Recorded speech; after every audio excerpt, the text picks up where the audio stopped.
जयस किचनमध्ये आपलं सर्वांचे खूप खूप मनापासून स्वागत आहे. मी आज बनवली आहे चिवळची भाजी. जी भाजी सर्वकडे उपलब्ध असते, पण तिला बनवता कशी हे बरेच जणांना माहीत नसते. तर चला आपण सुरुवात करूया. इथे मी 1 पाव किलो चिवळची भाजी घेतलेली आहे. भाजी अशी हिरवीगार घ्यायची आहे, ज्यामध्ये काड्या कमी असाव्यात. भरपूर पानं असलेली भाजी आपल्याला घ्यायची आहे. भाजी कशी स्वच्छ करायची? तर बघा, भाजी आधी 3-1 पाण्याने चांगली स्वच्छ धुवून घ्यायची, कारण तिच्या मुळांशी माती भरपूर असते.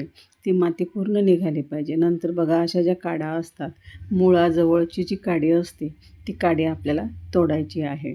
अशा काड्या आपल्याला पूर्ण काढून घ्यायच्या आहेत. जाड काड्या असल्या त्याही काढायच्या, मुळं असले तेही काढून घ्यायचे आहेत. नंतर आपण याला ना असं सुरीने बारीक चिरून घ्यायची आहे.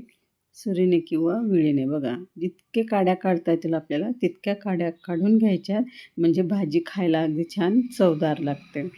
आता मी इथे बारीक कट करून घेत आहे. मी इथे बघा सीझरने कट करत आहे. तुम्ही विळीने किंवा सुरीने सुद्धा कट करू शकता. असे जाड जाड काड्या आपण काढून घेतलेल्या आहेत.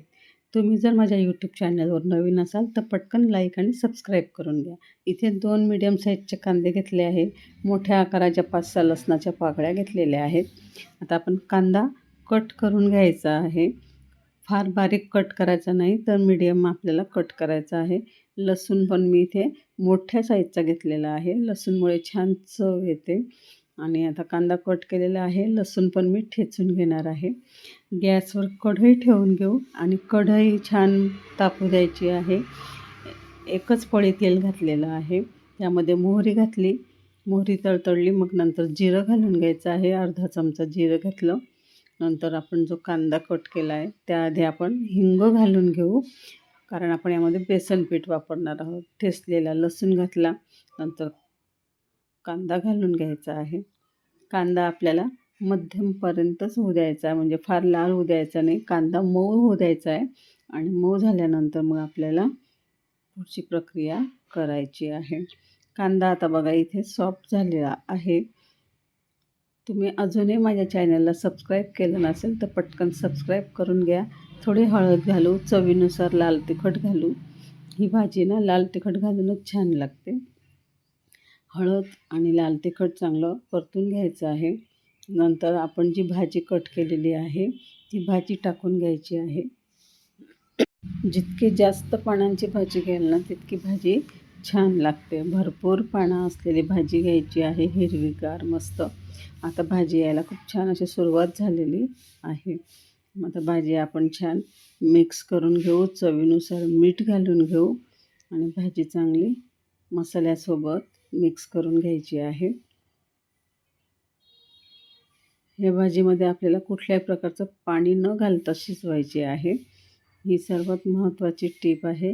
नवशिक्या मुलींना ही भाजी कशी करायची ते माहीत नसतं.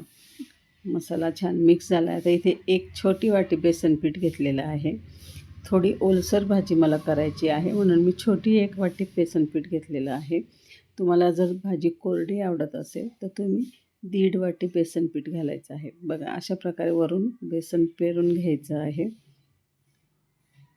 आणि हे बेसन आहे ना आपलं छान असं वाफेवर शिजवून घ्यायचं आहे.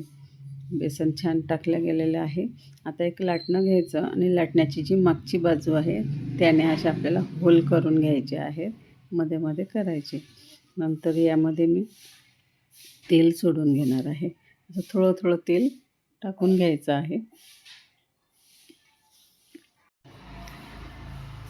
तेल टाकल्यानंतर आपल्याला त्यावर झाकण ठेवून घ्यायचं आहे. झाकण एक 5 ते 7 मिनटं मंद आचेवरती आपल्याला ठेवून घ्यायचं आहे. बघा, बेसन पीठ असं छान ओलं झालेलं आहे. आता भाजी छान मिक्स करून घ्यायची आहे. आणि ह्या स्टेजला आपण भाजीमध्ये मीठ चेक करू शकतो. जर कमी असेल तर तुम्ही यामध्ये मीठ टाकून घ्या, आणि जर जास्त झालं असेल तर थोडं बेसन पीठ घालून घ्या. बघा, आता भाजी किती ओली दिसत आहे आपल्याला. आता आपण पूर्ण भाजी छान मिक्स करून घ्यायची आणि अशी पसरवून घ्यायची उलटणीने, आणि त्यावर परत झाकण ठेवायचं आहे. गॅसची फ्लेम आपल्याला मंदच ठेवायची आहे. परत एक 5 ते 7 मिनटं आपल्याला झाकण ठेवून घ्यायचं आहे. 5 ते 7 मिनटानंतर बघा बऱ्यापैकी आपली भाजी घट्ट झालेली आहे. आता आपण परत तिला छान अशी मिक्स करून घ्यायची आहे. असं 2 ते 3 वेळा आपल्याला भाजी मध्ये चेक करत जायचे, झाकण ठेवत जायचं आहे आणि भाजी छान शिजवून घ्यायची आहे. भाकरीसोबत खायची असली तर थोडी ओलसरच ठेवायची आणि तुम्ही जर चपातीसोबत खाणार असाल तर तिला तुम्ही जास्त बेसन पीठ घालून कोरडी करू शकता. आता भाजी छान झालेली आहे. बघा तुम्हाला दिसत असेल पहिल्यामध्ये आणि आतामध्ये किती फरक पडलेला आहे. भाजीचा कलरसुद्धा बदललेला आहे. आता आपण एका प्लेटमध्ये भाजी काढून घेऊ. तुम्हाला जर माझा व्हिडिओ आवडला असेल तर जास्तीत जास्त लाईक, शेअर आणि सबस्क्राईब करा. सोबत जे बेल आयकॉन दिलेलं आहे तिथंही प्रेस करायला विसरू नका. म्हणजे तुम्हाला माझ्या नवीन व्हिडिओची नोटिफिकेशन लगेच मिळेल. बघा मी तुम्हाला आता एक घास भाकरीसोबत खाऊन दाखवते भाजी कशी झालेली आहे. भाजी एकदमच छान अशी मस्त टेस्टी झालेली आहे.